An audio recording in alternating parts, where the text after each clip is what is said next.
Eh ben, merci pour l'accueil. Merci TV Montaigne d'immortaliser, il m'écoute pas encore une fois ma conférence. C'est un peu une première, là, alpiniste écoféministe. J'avais envie de raconter un peu mon cheminement, ma prise de conscience à travers mon parcours professionnel que vous avez peut-être déjà survolé. Donc je voulais vous parler d'un voyage à travers les montagnes vers une prise de conscience féministe et écologiste, parce que pour moi les deux sont évidemment très fortement liés. Alors mon parcours personnel et professionnel a démarré avec une illusion. Moi je suis née en 1985, ma maman a 25 ans à l'époque, et donc ma maman c'était une féministe des années 80. Voilà. Et je lui ai dit, elle me disait fais attention, tu veux travailler dans le sport, il faut que tu passes des diplômes, ça va être difficile. Elle était monitrice de kayak, elle voulait faire coach en kayak dans les années 80, ça n'a pas marché. Et donc elle voulait un peu me mettre en garde pour le monde du travail dans le sport. Moi j'adorais le sport déjà assez vite. Et je lui ai dit non mais c'est bon maman, détends-toi, on a gagné le droit de vote et le droit à l'avortement, on a gagné tous les combats. Tu veux quoi de plus ? Voilà, donc là j'ai 18 ans, j'en parle beaucoup dans mon autobiographie de Briser le plafond de glace, et je n'avais pas encore pris conscience de l'égalité salariale par exemple, du droit à l'avortement qui n'est pas inscrit dans la Constitution et qui peut disparaître, merci les États-Unis, ce genre de choses. Voilà, donc là j'ai 18 ans. C'est l'illusion la plus totale, je pense que je peux tout faire, et moi ce que je préfère, donc je démarre l'escalade avec mon collège Les Allobroges à La Roche-sur-Foron. Je vais venir un petit peu au sport-études du Fayet avec Fabrice Juden, dans les années 2000, faire un peu de l'escalade en compétition. Mais assez rapidement, je m'ennuie un peu enfermée dans les gymnases à faire le rat sur les prises en plastique. J'ai envie d'être dehors. Et là, c'est un petit peu avant. Là, j'ai 14 ans. C'est mon papa qui m'emmène sur le glacier des Bossons. Il était un petit peu plus bas. Et j'adorais l'alpinisme parce que j'adorais exercer cette force physique à fond. Quand tu fais une course en montagne, tu fais des efforts de 10 heures, 12 heures. Ma première course, je vais avoir 17 ans, ça va être le Mont Blanc. La deuxième, ça va être les arêtes du Dôme de Miage, et ça va être incroyable. Et là, j'aurai 17 ans. Et ouais, c'est agréable de se sentir forte physiquement en tant que jeune femme. On est beaucoup plus tranquille le soir quand on sort, quand on a des grosses épaules. Ce que j'aimais aussi en montagne, c'était on n'était pas sujette il n'y avait pas ce mot à l'époque, mais le diktat de la beauté. C'est-à-dire qu'une femme, surtout une jeune femme, après à 40 ans, j'ai 40 ans cette année, on s'en fiche un peu plus, mais quand même, si je vais faire un footing et que j'ai des poils sur les jambes, même s'il fait chaud, je vais mettre un pantalon. Je suis pas à l'aise avec ça. Et quand je vais vouloir faire du sport, pourtant ça n'a rien à voir, hein, personne regarde, hein, je vais faire du sport, j'ai des poils sous les bras, je vais mettre un t-shirt manche longue pour faire de l'escalade. Mais quand on est en montagne, on s'en fout, on peut s'habiller vraiment comme on veut, on peut mettre une vieille polaire de maman là, et puis un vieux collant avec des vieilles coflaques, c'est pas grave, de toute façon il n'y a pas grand monde qui regarde. Et ça, j'aimais bien. J'aimais bien être là-haut, je pouvais m'habiller comme je voulais, et on s'en fichait si on avait des poils sur les jambes. Et j'adorais aussi les paysages assez rapidement. Les levées de soleil sur les glaciers, ça m'a vraiment plu. J'ai eu beaucoup de chance. J'ai pu partir un an faire une année de lycée aux États-Unis, à Boulder, dans le Colorado. Donc c'est vraiment l'équivalent de Chamonix aux États-Unis. Grimpe et ski. Donc c'était pas mal. Et l'esprit américain, il y a vraiment ce truc, encore plus de l'illusion, dans le sens où si tu veux, tu peux. Shoot the moon, you will belong to the stars. Désolée pour l'accent. Vise la lune pour atterrir parmi les étoiles. En fait, l'idée, il faut être ambitieux, il faut y aller, il faut oser, il faut tenter. Tu peux échouer, c'est pas si grave en fait. Vu que tu as visé la lune, tu vas quand même arriver juste en dessous et c'est quand même déjà pas si mal. C'est un peu ça l'idée. They didn't know it was impossible, so they did it. Ça, c'est la version anglaise. Mais vous savez qu'en anglais, le pluriel, il est mixte. C'est pas il ou elle avait. C'est they, donc c'est mixte. Donc j'adore le traduire en français, évidemment, avec elles ne savaient pas que c'était impossible. Alors elles l'ont fait. Parce que le masculin neutre, ça a quand même ses limites. De Mark Twain. Donc voilà, pendant un an, il y a vraiment eu cette idée de, vas-y, ose en fait. Tu voulais faire prof de maths pour assurer tes arrières. J'ai 2 parents profs, fonctionnaires, biberonnés à France Inter. Voilà, fallait être sûr. Et puis finalement, je vais rentrer des États-Unis, je vais me dire, bah non, en fait, d'abord, je vais faire de l'alpinisme. Et si ça marche, c'est cool. Et si ça marche pas, je ferai prof de maths. Donc je vais faire maîtrise d'escalade. À 19 ans, je vais avoir des sacrées responsabilités, emmener des groupes de 8, 10 personnes dans les Pyrénées-Orientales, faire du canyoning, conduire un trafic 9 places avec le groupe derrière, avec toutes les remarques qui vont avec, femme au volant, mort au tournant, voilà, ça j'y avais droit. Donc un peu de stress, on était très peu de femmes à travailler à faire des canyons, on était seulement 10%. J'ai découvert aussi le statut de travailleuse indépendante, ça m'a pas forcément beaucoup plu, surtout en tant que femme, j'ai trouvé ça très compliqué. Le risque de blessure, la maternité où on touche pas grand-chose, la situation s'améliore mais c'est quand même pas non plus idéal. Je voulais pas prendre ce risque-là. J'ai pas beaucoup de photos de cette période. J'étais vraiment plutôt fonceuse. Les photos, c'est pour les vieux. De toute façon, je pensais que j'allais mourir en montagne parce que j'en faisais à fond et j'adorais ça. Et c'était vraiment le truc pour lequel j'étais le plus dédiée à ce moment-là. Je suis passée au travers. Ma mère en est ravie. Mais c'est vrai que j'étais un petit peu particulièrement déterminée à ce moment-là. Mais j'ai eu de la chance. Et assez rapidement, donc, j'ai pu rejoindre l'équipe nationale d'alpinisme féminin en 2005. C'est la première fois qu'il y a un groupe féminin avec un objectif de haut niveau. Pas juste, on se retrouve entre femmes en cabane pour aller faire un cours de yoga, boire un thé, quoi. Non, vraiment, l'objectif, c'est on se retrouve entre femmes, on se sort les doigts, on va dans des grandes fasses et on s'entraîne dur et on y va. Et on va partir au Pakistan, tout ensemble, pour notre expédition de fin de cycle. C'était un cycle de 2 ans. On était 8 femmes. Donc là, c'est tous nos porteurs sur un immense glacier, le glacier de Biafo, au Pakistan. C'était cool. On est à 4800, ouais, on est à 4000 mètres, là. Ça, c'était tous nos porteurs, avec les filles au milieu. Donc, on était 6 femmes, 2 guides. C'était donc un groupe d'alpinistes qui dépendait de la FFME, Fédération Française de la Montagne et de l'Escalade. Je sais pas où ils sont, les guides, là. Ils prennent la photo. C'était beau. Il y a quand même des beaux paysages, hein. Mais on a pris beaucoup de neige. Ça, c'est au début. Voilà, on est monté, on a posé la tente, on s'est dit, tiens, on va faire le sommet là, le sommet là. On a fait une petite bosse. Puis après, on s'est pris de la neige. Enfin, une petite bosse à 5000 mètres, hein, et on s'est pris de la neige, beaucoup de neige. Donc ça veut dire que pendant la nuit, tu as tellement de neige qui tombe sur ta tente que tu te fais ensevelir. Pendant la nuit, tu es en train d'étouffer et tu es obligé de sortir et pelleter. Mais ça va, c'était rigolo. Bon, on a passé plus de temps à pelleter qu'à grimper, puis après on est redescendu. Et on a passé un petit peu du temps dans le village avec les habitants. On a ouvert une petite voie d'escalade, on a partagé des moments avec eux. Et c'était chouette de prendre ce temps-là. Et pour revenir un peu sur le sujet de départ, oui, c'est sûr que des femmes, là, on n'en a pas vu beaucoup. Elles étaient dans la cuisine et elles sortaient pas. Ou alors pour aller au champ, ou alors avec un bébé sur le dos et un autre sous le bras. Ou alors, bon, voilà. Tu le sais ça, tu sais, t'es française, t'es européenne, tu le sais que c'est pas comme ça partout. Mais quand même, ça pique, hein, ça fait drôle. Hein. Donc là, à ce moment-là, j'avais 21 ans. Et puis en 2008, je vais rejoindre le groupe militaire de haute montagne. Donc là, j'aurai 23 ans. C'est le groupe d'élite de l'armée de terre depuis 1981. C'est une dizaine d'alpinistes militaires qui sont payés à s'entraîner, faire briller les couleurs de la France voilà, sur les plus hauts sommets ou les zones les plus inexplorées de la Terre. Donc là, ton métier, c'est de... Le lundi matin, tu chantes la Marseillaise à 8h, tu prends un café et après, tu parles du programme de la semaine. Qu'est-ce qu'on va faire? On va skier, grimper, cascader.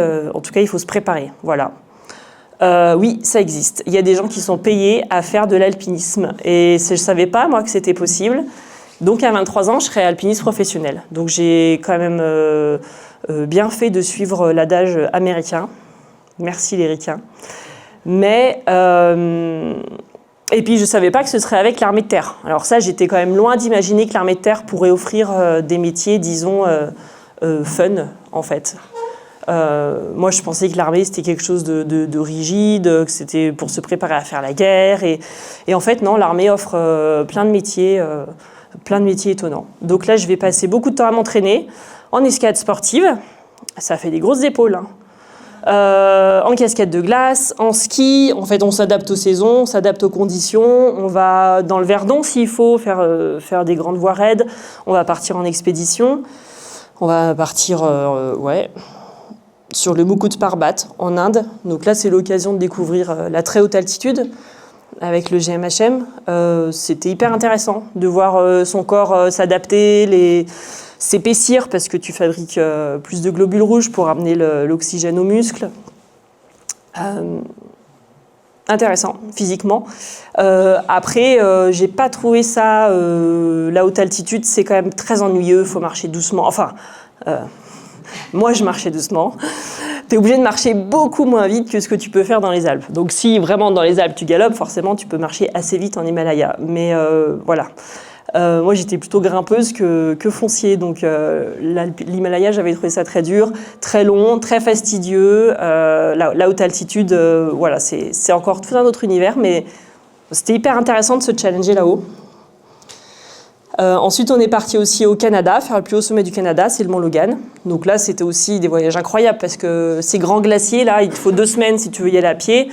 Bah, sinon, tu prends un avion avec des patins de ski qui te posent sur le glacier, tu vides les sacs, tu gravis l'arête. Et là, on avait des gros sacs de 12-15 kilos, on a mis une dizaine de jours et c'était incroyable. On a pu faire aussi une expédition en Chine. Ça, c'était du coup pas avec le GMHM, c'était pendant les vacances. Ouais, fallait que je m'occupe quand même. Donc, c'était des expéditions organisées. Bah, une fois que tu as un peu les contacts et les alpinistes à Chamonix, ça bouge beaucoup, c'est plus facile. On a pu faire aussi un sommet en Chine. Ça, c'était avec le GMHM aussi. On a pu aller sur le mont Vinson en Antarctique. En Arctique, il n'y a pas de montagne, c'est que de la banquise. Ça veut dire ours. Et en Antarctique, il n'y a pas d'ours. Et pour y rentrer, il y a 3 points d'entrée. Soit tu passes par l'Australie, l'Afrique du Sud. Et nous, on est passé par l'Amérique du Sud. Et là, notre travail, on était, on va dire, employés par un milliardaire qui voulait faire le mont Vinson. C'est des opportunités qu'on n'a pas tout le temps. Donc, j'ai trouvé ça intéressant. Bon, le Mont Vinson, c'est pas très intéressant. C'est une grosse bosse, un petit peu plus facile que le Mont Blanc. Bon, voilà. Mais c'était quand même chouette d'avoir la chance de poser le pied sur ce continent. Et au bout de mes 3 années et demie au GMHM, ça va être un petit peu compliqué. Il y aura une expédition au Groenland à laquelle je ne vais pas participer parce que là, le boulot de l'alpiniste du GMHM qui accompagnait le groupe au Groenland, enfin des militaires, c'était de partager un peu l'expérience du grand froid, comme l'Antarctique, comme ce que j'ai eu en Himalaya. Mais mon commandant m'a dit on ne sait pas trop ce qui pourrait se passer, sous-entendu, tu vas être la seule au milieu d'un groupe de militaires. C'est pas génial. Et j'avais pas compris tout de suite qu'il y avait une notion de sexualisation de l'alpiniste, en fait. Moi, je comprenais pas pourquoi ce serait pas génial. Bah, il avait peur qu'il se passe quelque chose avec un alpiniste, avec un autre gars. Mais moi, je partais pas dans les expéditions ou encore avec l'armée de terre dans cet objectif-là. Mais apparemment, on me l'avait collé quand même. Mais bon. Et ensuite... par exemple, il y avait des alpinistes du GMHM qui étaient partis faire des grandes fasses, qui avaient déjà formé une cordée de 3. Et il y a un des alpinistes qui m'a dit « Bah non, tu peux pas venir, tu comprends, on est déjà 3 ». Et 3, ils avaient remarqué que c'était le chiffre le plus efficace pour aller faire des performances en haute montagne. J'entends bien, mais en fait, ils étaient toujours à chaque fois déjà 3. Donc, au bout d'un moment, je me suis quand même dit que j'arriverais pas à trouver ma place dans ce GMHM. Donc, en moyenne, les alpinistes, ils restent 10 ans au GMHM. Je serais restée 3 ans et demi. Et ils n'ont toujours pas trouvé de deuxième femme depuis. Donc, je vais partir en 2014. 2012, pardon. Parce qu'en 2012, je vais demander à rejoindre l'école militaire de haute montagne, les MHM à Chamonix. Donc, ça a été créé dans les années 30. Et je vais être instructrice montagne.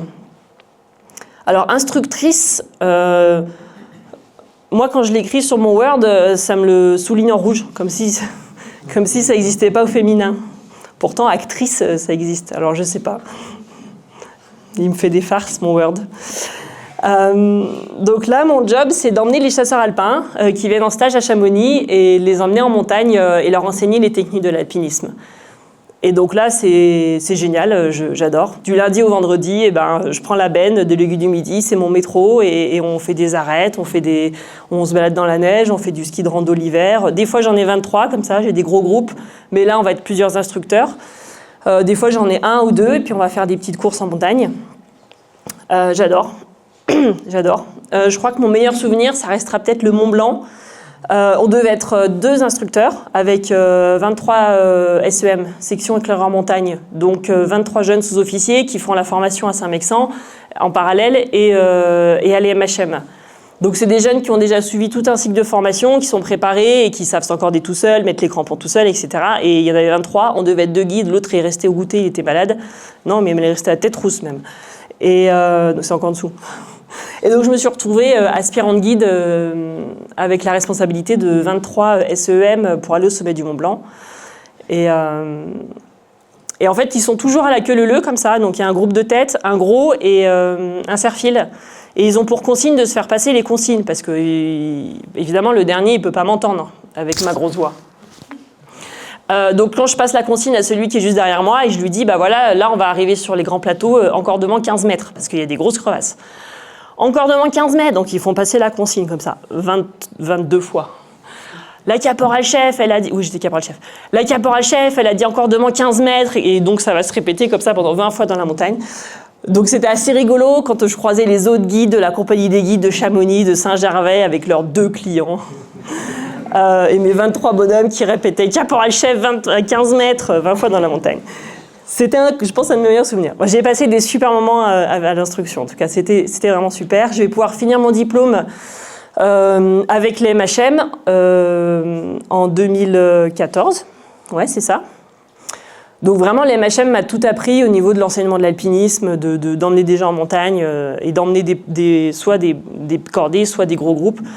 On n'est que 2% des guides de haute montagne sont des femmes. Ça reste encore assez minoritaire, exceptionnel, on peut dire. 2%, c'est exceptionnel. Même si elles sont de plus en plus. Mais c'est pas non plus la rue sur l'or. Donc moi, je serai seulement, en 2014, je serai seulement la 17e.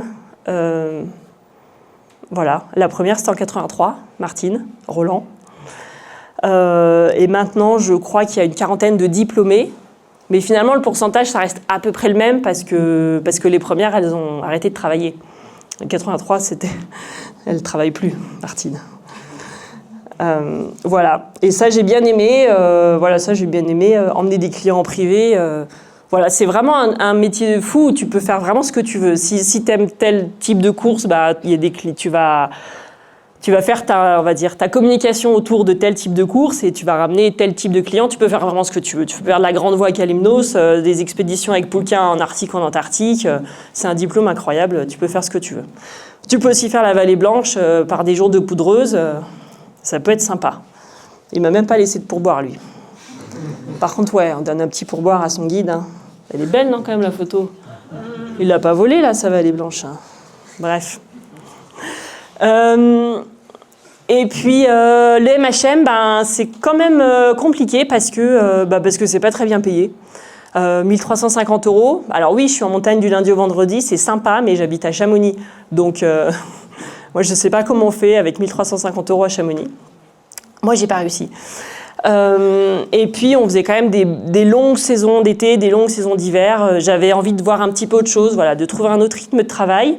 Et j'ai appris que les CRS Montagne cherchaient à recruter des guides. Donc les CRS Montagne, c'est la spécialité du secours en montagne dans la police nationale. Il y a les PGHM qui sont très connus par ici, qui dépendent de la gendarmerie, et nous, on va dépendre de la police nationale. Alors, différence entre gendarme et police, les gendarmes, ils travaillent dans des brigades, dans des plus petites villes, et les policiers dans des commissariats dans les grandes villes, dépendent du ministère de l'Intérieur.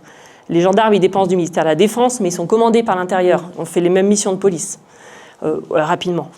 Culture générale, mais vous saviez déjà.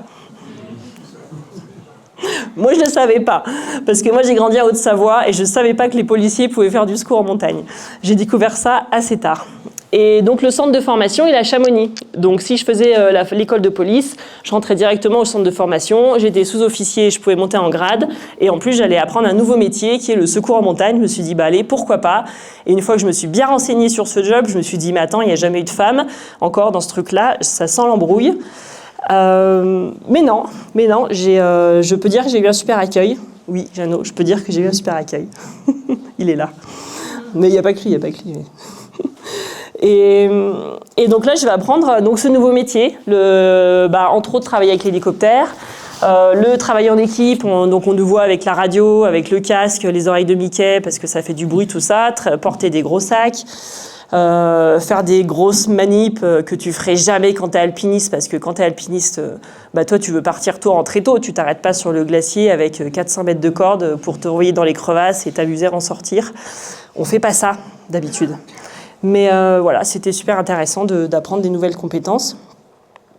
Et au niveau des CRS montagne, il va y avoir un lien de confiance qui va s'établir, et puis aussi avec l'ENSA. Donc il y a un système d'échange qui va se faire entre l'ENSA, donc l'École nationale de ski et d'alpinisme, la maison mère des moniteurs de ski et des guides de montagne.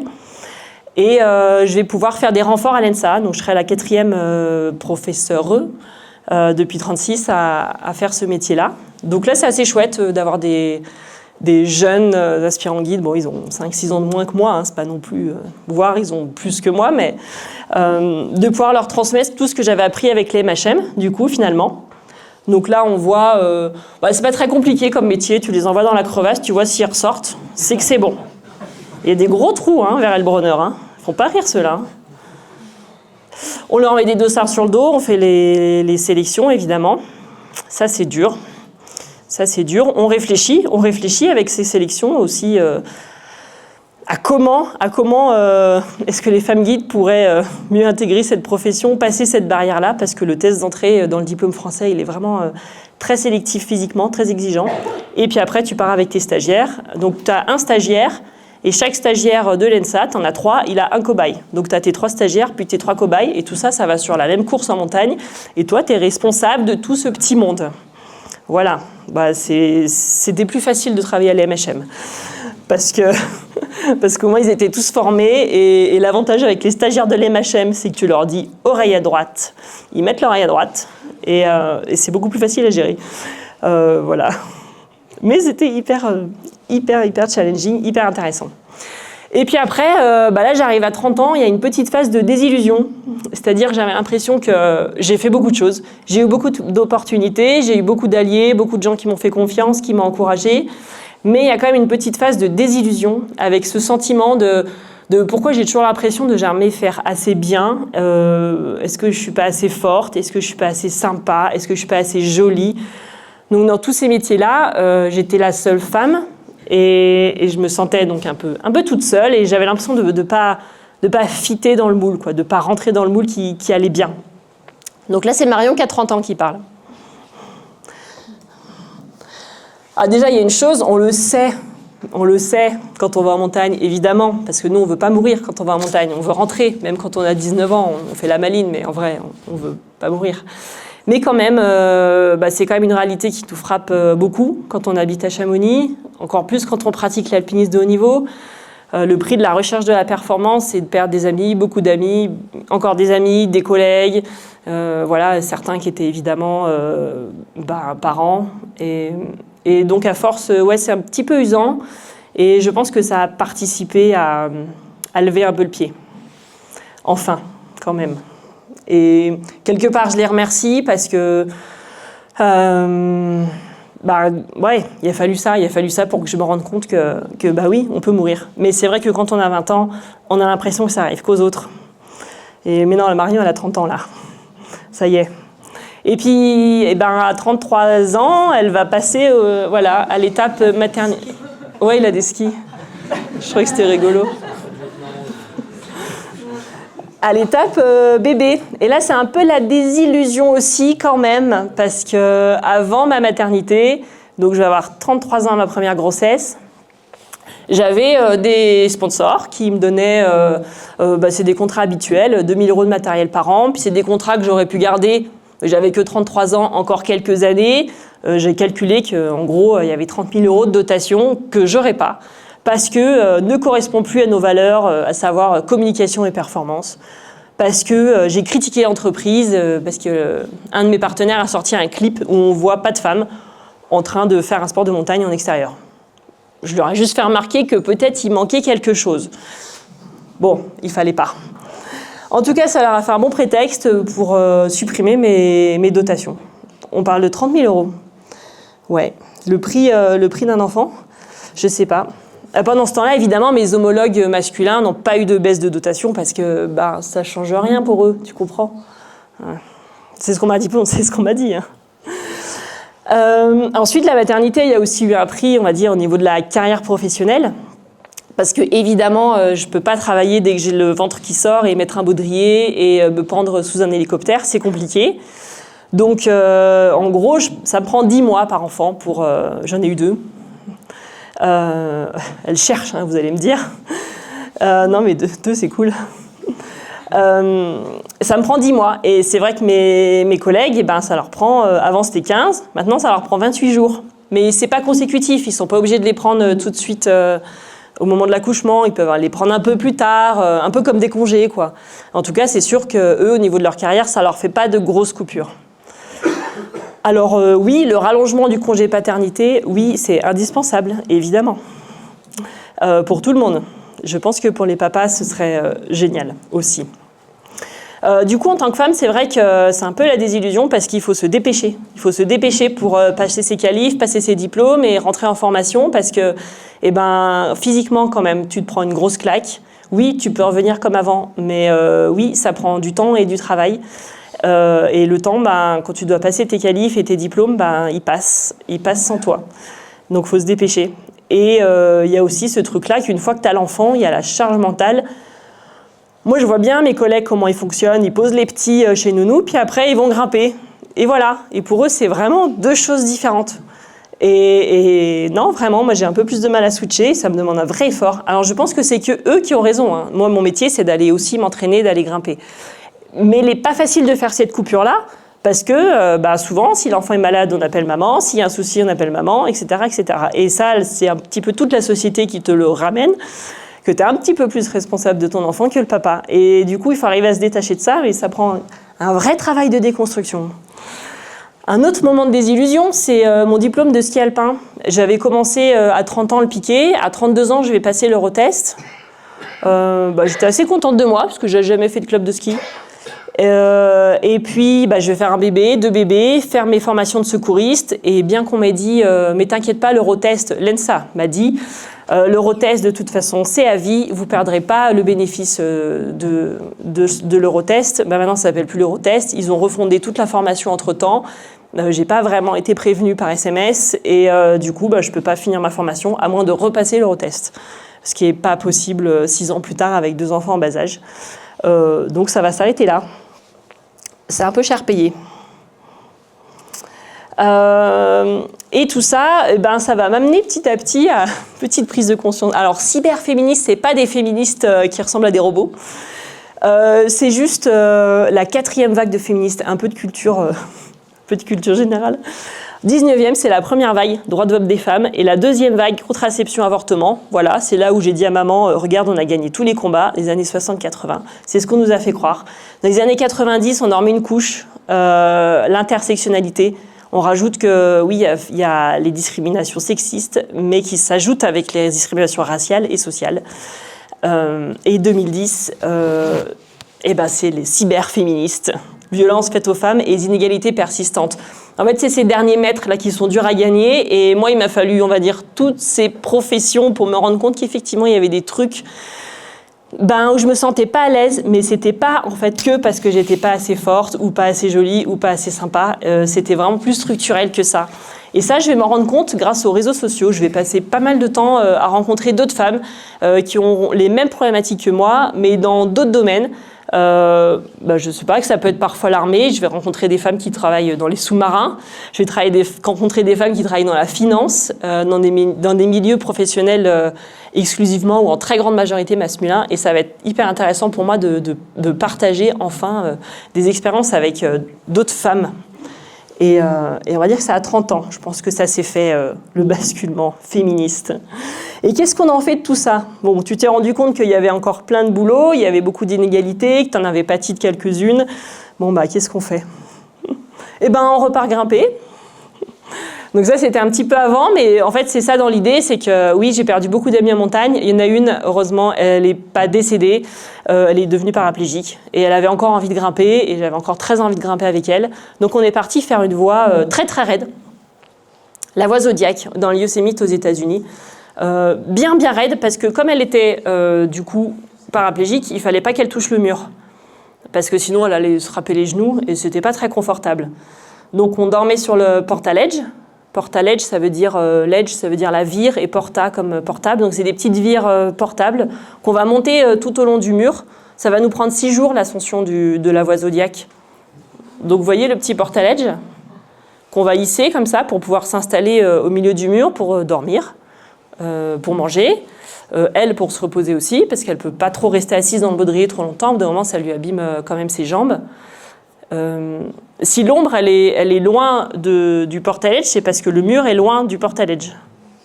Donc c'est vraiment très très raide, on ne touche pas le mur. Et voilà, donc quand on parle de forme de résilience, oui, c'est vrai que j'ai perdu beaucoup d'amis avec qui j'aurais aimé faire plein de belles courses encore en montagne. On a pu faire cette dernière course, c'était chouette. Une autre façon aussi, c'était de partir avec les copines. Et ouais. C'était un petit peu différent du GMHM. J'étais pas toute seule dans ma tente. J'étais dans la tente avec les copines. Donc on est parti à Baffin. L'île de Baffin, c'est au nord du Canada. Donc là, on marche sur la banquise. Dans 2 mois, ce sera la débâcle. Et on va faire la grande ligne là, que vous voyez au fond. Là. En fait, tu peux le faire en ski. Ça a l'air hyper raide comme ça. Parce que quand tu regardes une face, tu peux pas dire la raideur de la face. Il faut être au pied de la montagne. C'est au pied de la montagne qu'on voit le mieux la montagne. Quand tu es au pied de la montagne, tu vois si c'est vraiment raide ou si c'est un tas, comme ça ou comme ça. Mais quand tu es en face, tu vois pas. Et quand après, tu vois mieux. Donc là, on est avec les copines, on marche sur la banquise, on va rester 25 jours en autonomie, on va dormir dans une petite tente. Là, on va transporter tout notre bazar sur des poulkas. On a 2 poulkas chacune. On est toutes seules, toutes les 4. Les Inuits, ils sont venus nous poser en traîneau en scooter, puis après ils sont partis rentrer chez eux, au chaud. On avait un téléphone satellite, donc si vraiment on avait un gros souci, ils venaient nous rechercher avec leur scooter. S'il n'y avait pas match de hockey. Ils étaient quand même assez occupés. En Arctique, au nord du Canada, il y a des ours, du coup, blancs, méchants. Du coup, on a eu peur parce qu'on a vu une trace d'ours comme ça. On avait un fusil, hein. C'est obligatoire de partir avec un fusil. Enfin, t'as pas le droit de prendre le fusil dans l'avion, mais t'es obligé d'avoir un fusil sur place. On a résolu l'énigme. On a loué un fusil au black aux Inuits. Là, t'as pas le choix, c'est comme ça que tu fais. On a appris au cours du voyage que le fusil qu'on avait, parce qu'on a croisé une autre expé de Canadiens plus expérimentés, qui nous ont expliqué qu'eux, ils avaient des grosses balles comme ça, c'est pour les ours, et nos petites balles, nous, c'était pour les phoques. Bon, on n'a pas vu d'ours. Ils nous ont dit, mais c'est pas grave, si vous tirez 3 fois au même endroit, ça revient au même. Bah oui. Et après, on a vu la trace. Bon, alors, sur le moment, on a eu super peur. On s'est dit, on va vite monter dans le couloir, parce que là, c'est sûr, les ours, ils vont pas dans les couloirs, ils restent sur la banquise. Et puis, il a bien fallu redescendre du couloir. Bon, on n'a pas vu les ours, on est rentré. Bon, en fait, cette trace, elle est hyper vieille. Je vous dis ça si jamais. Vous saurez. C'est parce que, vous voyez, l'ours, quand il marche, il va tasser la neige. Et après, le vent, il va souffler la neige qui est tout autour. Et la trace où il avait marché, elle est en relief. Donc, pas de panique, c'est une vieille trace. Mais ça, nous, on ne savait pas. On a eu très peur. Et en plus, surtout que dans les fjords, là où on est, là où on va chercher les couloirs, c'est là où il y a les femelles avec les petits. C'est les plus agressifs, parce que les mâles, ils sont sur la haute mer, peinards. Et ils sont moins agressifs. Enfin bon, bref, c'était génial, on est parti avec la copine. Et donc là, je me retrouve chef d'expédition quand je pars avec les filles. Donc ça, c'est cool. Et puis aussi, comme c'est vrai que du lundi au vendredi, j'étais qu'avec des bonhommes, je me suis dit, allez, les samedis, dimanches, je vais inventer un concept génial, ça s'appelle des stages de formation au leadership dans les sports de montagne entre femmes. Alors, je ne l'ai pas inventé, il y avait déjà des groupes féminins dans tous les sens, et en tant que guide, j'avais eu l'occasion d'en encadrer quelques-uns. Et justement, il y avait le groupe féminin haute montagne et le groupe d'alpinisme féminin, enfin, c'est des groupes là qui existent en Haute-Savoie. Et pour les sélections de ces deux groupes, il y avait donc 15 places et il y avait plus de 100 candidatures. Je me suis dit, là, il y a encore 80 nanas sur le carreau qui ont envie d'apprendre à faire de l'alpinisme entre femmes. Et moi, je sais tout faire. Il faut qu'on trouve un truc. Donc, on a créé un club d'alpinisme. Du coup, ça va être plutôt des week-ends à la carte. Ça va être moins contraignant que les groupes habituels où tu t'engages pour 2 ans, où il y a une sélection, etc. Donc, elles s'inscrivent à la carte. C'est géré par des bénévoles, c'est-à-dire des participantes qui vont s'occuper des inscriptions, des adhésions, etc. Mon compagnon m'a beaucoup aidé aussi sur ce plan-là parce qu'il est salarié du club alpin français. Donc, il m'a dit, il faut que tu crées un club. Je lui ai dit, non, moi, les papiers, c'est pas mon truc. Il m'a dit, je m'en occupe. J'ai dit, OK. Et voilà.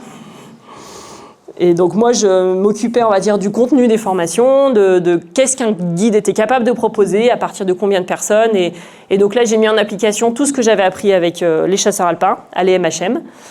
Et j'ai pu organiser comme ça des stages de formation. Et ça marche toujours, hein. Lead the Climb, il y a plus de 300 journées par an. Elles m'ont virée. Elles ont vu que j'étais vraiment pas très bonne en compta et tout ça. Elles m'ont dit, si tu veux, on s'en occupe. J'ai dit, OK.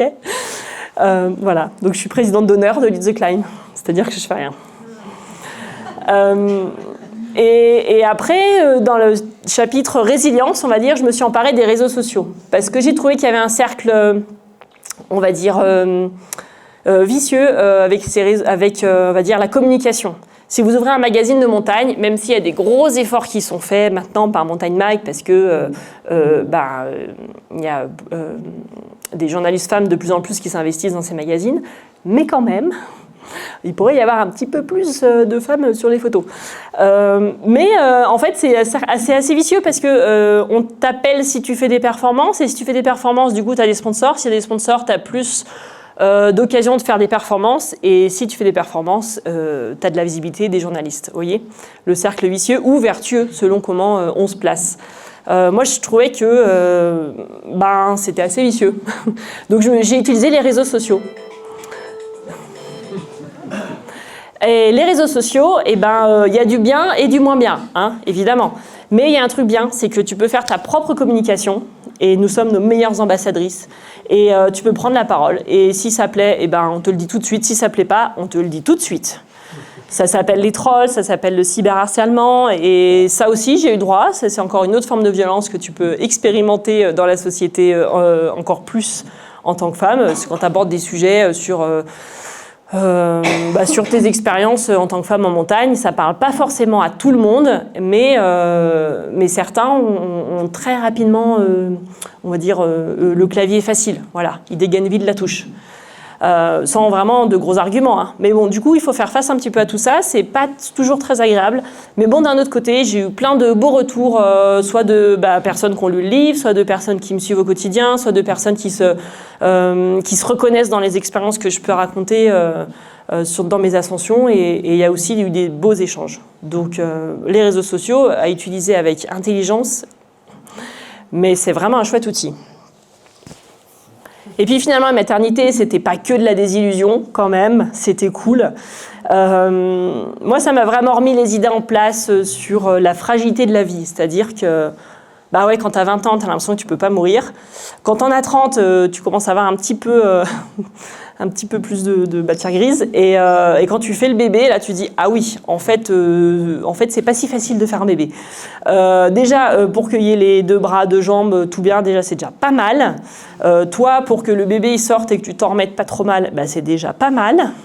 Déjà, quand tu as fait tout ça, il s'est pas rien passé. Et c'était vraiment une super expérience de remettre un petit peu la vie, en fait, au centre.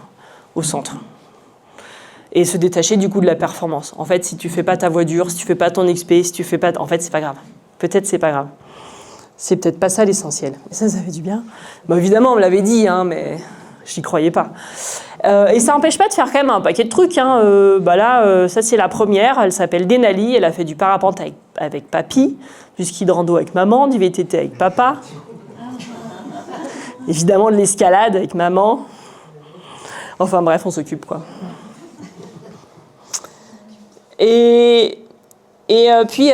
Oui, j'ai aussi participé à un collectif qui s'appelle La Grave Autrement. Et c'était l'occasion de réflexion dans un village de montagne, La Grave, entre Grenoble et Briançon.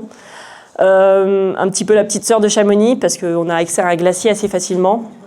Sur la photo, c'est le glacier de Sarenne. Il y a eu un enterrement pour ce glacier l'année dernière, organisé par Mountain Wilderness, parce qu'il a disparu complètement. En 100 ans, il n'y a plus rien du tout.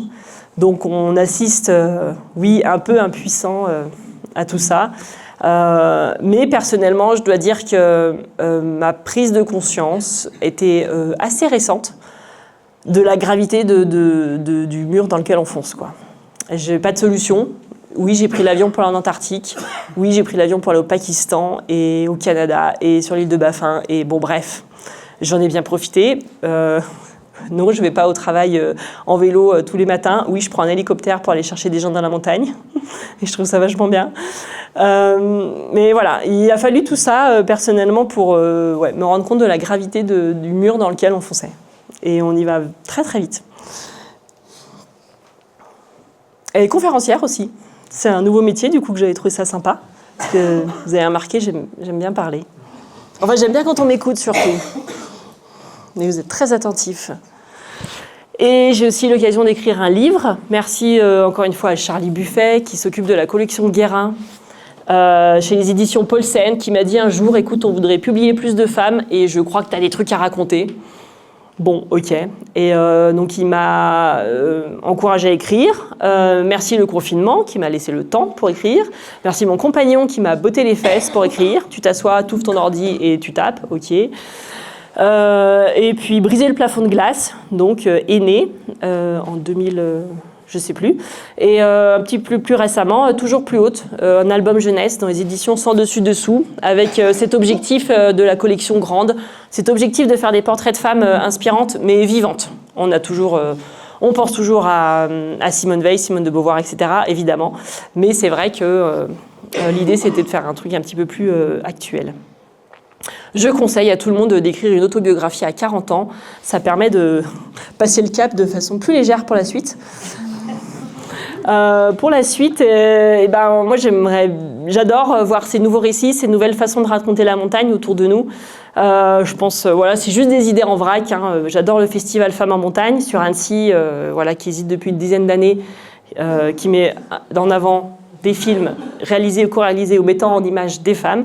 Résilience Montagne, Valérie Pommier, qui aide un petit peu aussi une prise de conscience écologique. Oser le féminisme, évidemment. Soline Kenzel, une grimpeuse incroyable, qui politise aussi sa grimpe. Alors, pas forcément d'accord avec tout ce qu'elle raconte, mais en tout cas, elle prend position. On n'est pas juste sur on vend du rêve et de la performance. Et je trouve que ça va un petit peu plus loin dans la réflexion. Il y a aussi Éline Le Ménestrel. EcoPoint, c'est son truc où elle fait du vélo pour aller enchaîner ses grandes voies. Et du coup, c'est pas la même cotation à la fin. Et je trouve ça chouette dans le projet en global. Encordé, c'est un magazine écrit par une petite nana chouette qui essaye d'aborder tous ces sujets de la montagne et de l'outdoor un petit peu différemment. 82 4000, tous solidaires. Une chouette association sur Briançon à la base qui emmène les pauvres en montagne. Et on essaye des nouvelles choses. La montagne, elle est vraiment accessible à plein de monde. Et je voulais finir là-dessus. Ma revendication en tant que femme, c'est que nos différences soient prises en compte et que je ne sois pas obligée, contrainte, de m'adapter au modèle masculin. Merci Simone Veil.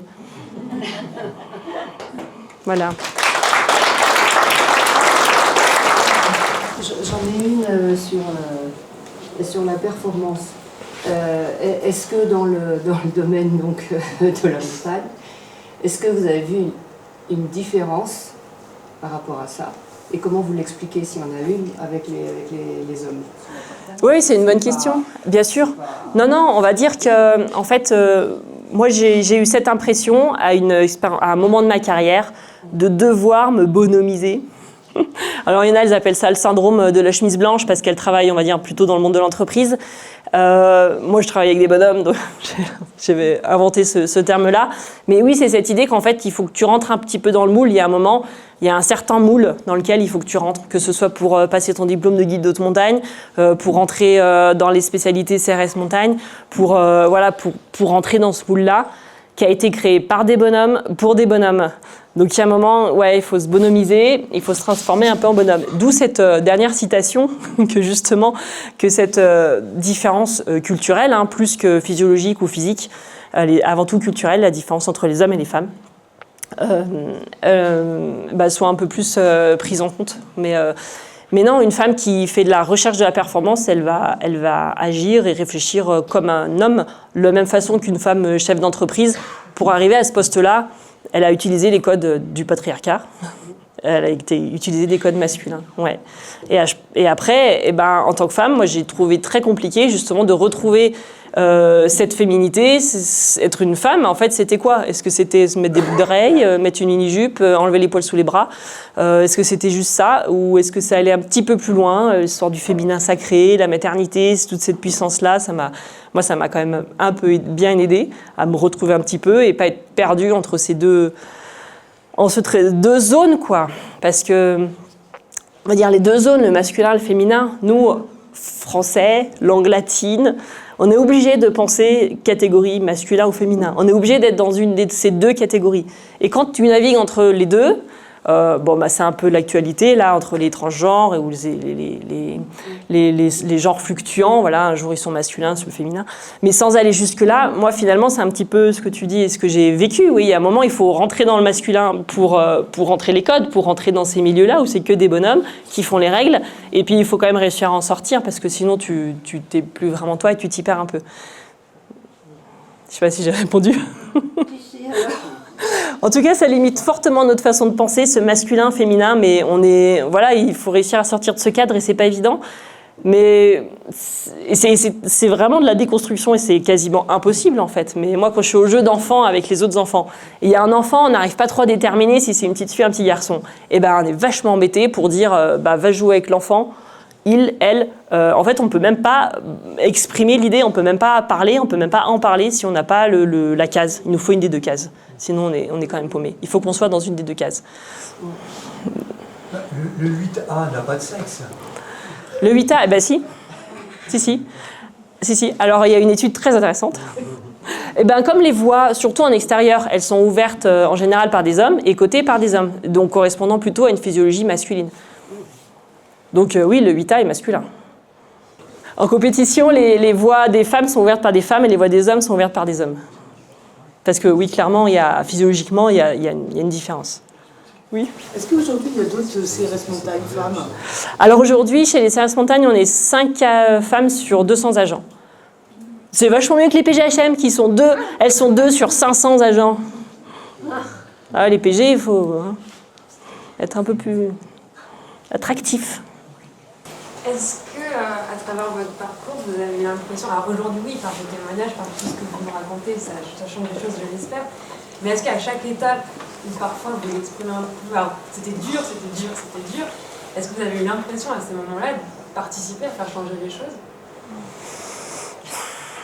Pas tant, parce que le GMHM, il n'y a toujours pas de deuxième femme. Les MHM, il y en a une deuxième, et CRS, on est 5 sur 200. Et les guides d'haute montagne, on n'est quand même que 2%. Oui, c'est des petits pas de fourmis. De toute façon, on ne va pas se faire d'illusions. Il n'y aura jamais 50% de femmes guides d'haute montagne. C'est des pas de fourmis. Et là où c'est intéressant de le mettre en relation avec l'écologie, c'est que de toute façon, il y a un lien entre l'égalité homme-femme et la préservation de l'environnement. Ça s'appelle l'écoféminisme. C'est pas moi qui l'ai inventé. J'aurais bien aimé, mais c'est pas moi qui l'ai inventé. Mais il y a un lien. Et malheureusement, on arrivera dans tous les cas un petit peu trop tard, ça c'est sûr. C'est des pas de fourmis qu'on fait, c'est des pas de fourmis. Ça change pas grand-chose. Mais écoute, moi ça m'a déjà servi à moi, à avoir des métiers sympas, pas trop mal payés et à pouvoir concilier tout ça. Ma question c'était sur l'écoféminisme. Ouais. Pourquoi associer les deux? L'écoféminisme, c'est un peu ça, c'est que le féminin, c'est la nature, c'est du coup le contraire de la performance. Oui, c'est ça. C'est tout ce qui est un peu brouillon et dans notre société, on va dire, industrielle, il y a cette volonté de contrôler la nature, de l'exploiter au maximum. Et si on change un peu les paradigmes et qu'on évite de l'exploitation de l'autre et de la nature, ben voilà, on pourrait peut-être, mais c'est une utopie, hein, mais on peut y tendre, hein, on peut y croire, aller un peu moins là-dedans. Mais on n'y est pas du tout, hein, parce que même dans l'alpinisme, qui est à la base de prendre des valeurs, à mon sens, magnifiques, être dehors, on est dans l'environnement, c'est notre vrai gymnase, et il y a aussi ces valeurs de cordée, ces valeurs d'effort complètement inutiles, parce qu'on est d'accord que monter pour redescendre, c'est beaucoup d'énergie pour pas grand-chose, mais en fait c'est important, le corps humain il est fait pour faire des efforts, et il en a besoin. Et finalement, on transforme beaucoup ça en chronomètre, en cotation, et je l'ai fait aussi, et je suis quand même fascinée par ces sportifs de haut niveau, mais dans le même temps, j'ai hâte d'entendre de nouveaux récits. Il y a là des remarques déplacées, des blagues déplacées, c'est monnaie courante. Alors, c'est vrai que, donc au début j'ai 23 ans, c'est vrai qu'il y a des remarques, voilà, femme au volant, mort au tournant, des remarques sur... Pas forcément sur vous. Non, pas forcément sur moi. Oui, sur les femmes en général, des blagues vaseuses sur une femme, voilà. Bah, si ça m'arrivait, dans un cas, j'ai eu la chance de pouvoir, par exemple, c'était avec, chez les CRS, j'encadrais des stages du RAID, avec les TIH. Et là, le RAID, no filtre, hein, pas de filtre. Hein. Alors là, ils parlaient des femmes qui passaient comme ça, là, comme des bouts de viande, toute la journée. Et là, vraiment, j'ai été voir le commandant, je lui ai dit, moi, je ne veux plus encadrer ces stages, c'est hors de question. Voilà. Donc, quand tu as la possibilité de t'en éloigner, c'est super. Si tu es obligé de travailler avec... ça prend du temps, mais petit à petit, ouais, et la société a évolué aussi. Donc pour moi, c'est plus facile d'aborder certains sujets. Il y a des mots qui sont posés sur les choses maintenant. On peut parler de charge mentale, on peut parler de charge émotionnelle, on peut parler de charge de la contraception. Voilà, ça c'est des mots que mes collègues, ils en ont entendu parler. Ils ne sont pas forcément d'accord, mais ils savent ce que c'est. Maintenant, les violences sexistes et sexuelles, ça évolue quand même. C'est quand même... le code pénal, il a vachement évolué. Maintenant, une blague sexiste, c'est contraventionnel. C'est illégal, c'est dans le code pénal. Voilà, une blague sexiste, ça veut dire faire une blague sur quelqu'un ou même, comme tu dis, d'une tierce personne en fonction de son genre. Parce parce que c'est une femme, je sais pas, moi, elle pense, elle sera jamais capable d'être guide de haute montagne et d'être leader parce que c'est qu'une femme, ou voilà, ce genre de choses, je sais pas, moi. J'ai même pas d'exemple là. Ça va revenir. mais maintenant, c'est contraint. Enfin voilà, du coup, la société, elle évolue quand même bien. Le code pénal, il a beaucoup évolué aussi, par exemple, pour le viol. Moi, j'en parle dans mon livre. Hein. J'ai 17 ans, je vais à une soirée, j'ai trop bu, un garçon me saute dessus. Je me suis juste dit que j'ai merdé, que j'avais trop bu. Mais en fait, là, à cette époque-là, c'était vrai. C'était pas un crime ce qu'il avait fait. J'étais pas capable de dire non. J'ai pas dit oui, mais j'étais pas capable de dire non. Mais j'ai pas dit non. Donc là, il y avait pas viol en fait. En 2000, c'était quoi, en 2002, 2003, il y avait pas viol. Là, aujourd'hui, en 2024, c'est pas pareil. Il faut qu'il y ait un consentement. 2026 2024, oui, 26. Non, mais ça, c'était passé en 2004, je crois, ou je sais plus. Bref, dans ces eaux-là, 2002.